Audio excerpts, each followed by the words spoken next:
And with me now is Jitendra Bothara, President of the Nepal-New Zealand Friendship Society of Canterbury. It's an organisation which has direct links to the earthquake disaster in Nepal. Jitendra, thank you so much for joining me today. Thank you, Gerard, for invitation. No worries at all. No worries at all. You're a seismic engineer, aren't you? Tell us what that actually is.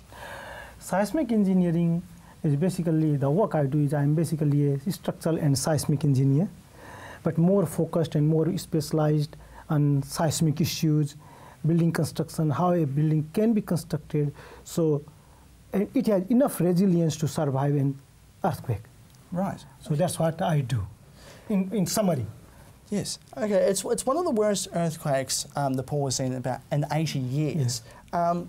What's likely going to happen next? What's the next step?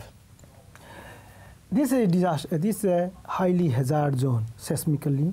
Himalaya is one of the highly hazard zone in the world. Of course, this earthquake is struck, and of course there are casualties and death. Of course, the society will come back. It will bounce back over the time, because we had earthquake in 1934, which killed around 9,000 people. In that time, so it bounced back, because Nepali has that resilience to come back, and they will come back. So you're very confident that, yes, that it's all good, they'll come back? Yes.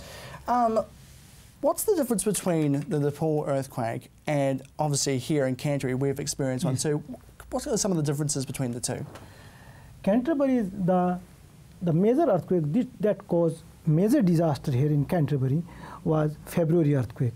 That was 6.3 or 6.4 on magnitude on Richter scale.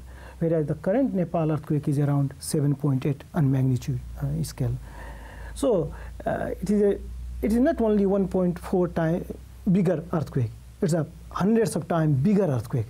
So it's a massive earthquake. It's really a disastrous earthquake. So it's a very big in scale. So it has a very strong capacity, very strong to cause destruction, and maybe it may have felt maybe 1,000 kilometers or 800 kilometers. Right. Do you think more needs to be done regarding aid in Nepal at the moment?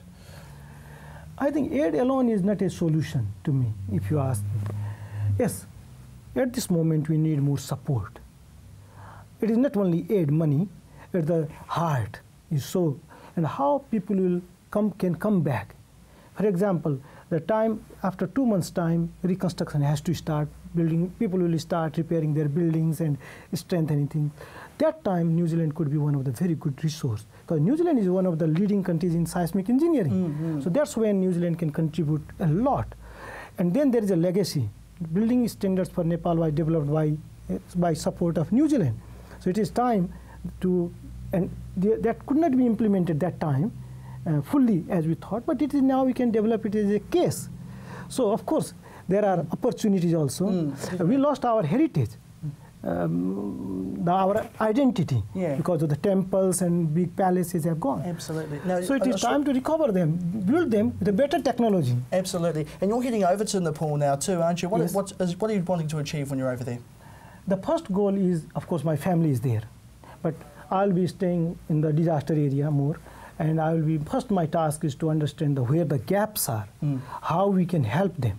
That's the first thing. Awesome. Dan, that's cool. Thank you so much for that. I really appreciate you coming in. Really, really do. Thank you, Gerard.